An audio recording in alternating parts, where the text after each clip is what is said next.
So what is the time on your end? Because I cannot tell from here. So let's play safe, okay? So good morning this afternoon. Thank you for joining us this evening.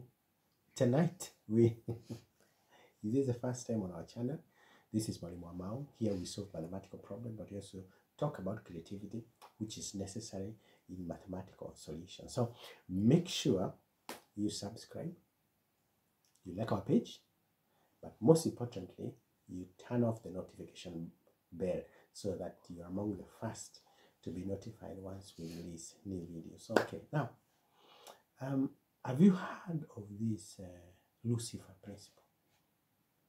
The Lucifer principle states that all good attracts evil. Let me put it this way. All good is disorganized and evil is organized.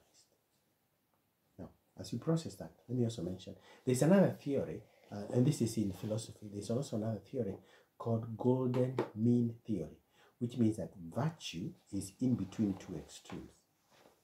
Now, it's very important for us to understand this because as an entrepreneur, there are certain situations that you need to have this at the back of your mind. Have you not heard people who are starting projects to provide communities with clean water only to have problems with companies selling water? Have you not heard of people starting microfinance institutions to help communities only to face serious opposition from people benefiting from people's financial ignorance? Have you not heard of people starting advocacy campaigns only to have to face real opposition from people who are benefiting from people suffering? Now, this is important to understand because sometimes we assume because we are doing good, everybody is going to support what you're trying to do, but this does not happen. So there are three types of people I would want you to be very careful about. Number one, these are people who have tried what you're doing, but they have failed. Number two, these are people who are planning to start an initiative around what you are doing, or people who are planning to start something similar to what you're doing. Number three, and the most dangerous group, is people who are benefiting from the crisis. So let me start with the first one. The first group, these are people who are tried what you're trying to do and they have failed. Now, this is a very interesting group because anytime you share your vision with them, it elicits various emotions in them. Some of them feel very bitter. Some of them have resentment, because once you share your vision, they start remembering how much money they lost, the people who betrayed them, the kind of they start thinking of how better their life would have been if they never wasted time and money on those kind of things. Now, it's very important to understand this group of people because sometimes they may look like they are discouraging you, but they're not necessarily discouraging you. It's that the way they are packaging their advice is influenced by certain emotions, and you need to understand this because what they are saying is equally important. That's the first group.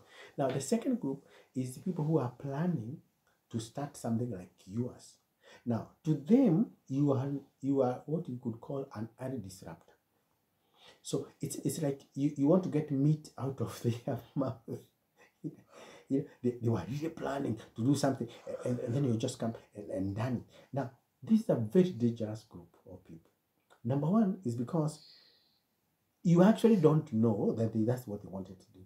And so they will come and attach very close to you as supporters.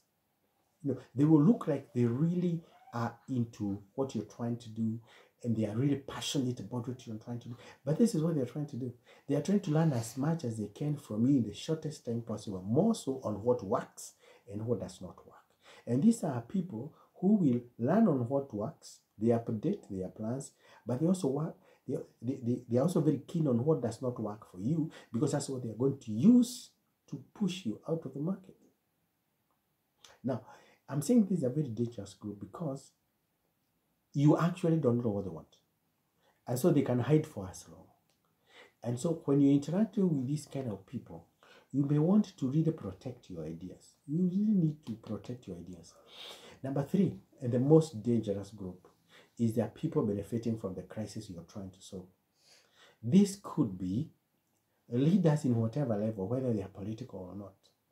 And I don't know if you have heard this maxim in politics that says that to my friends, I promise them everything, and to my enemies, I promise them the law. My friends, I promise them everything, but to my enemies, I promise them the law. Now, these are people who can use the law to, like crush you. Now, we are saying it's important to have this at the back of our mind, because the whole idea behind risk management is to be able to anticipate what could go wrong and mitigate it before it happens. And so it's very important to continually appraise your relationships as an entrepreneur, because you don't want something to hit you by surprise.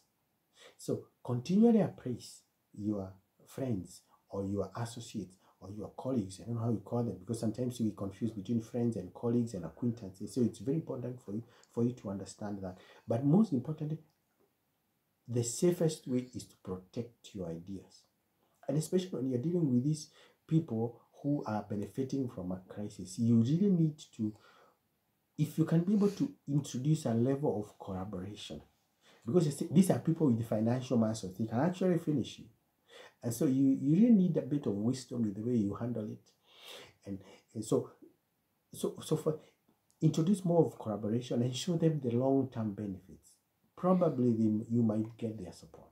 And so what we are saying is, as an entrepreneur, you are working in a very constrained environment. Let's be very intentional about our relationships. Now, if you're not very good in risk management, I have something for you here. I've come up with something for you here.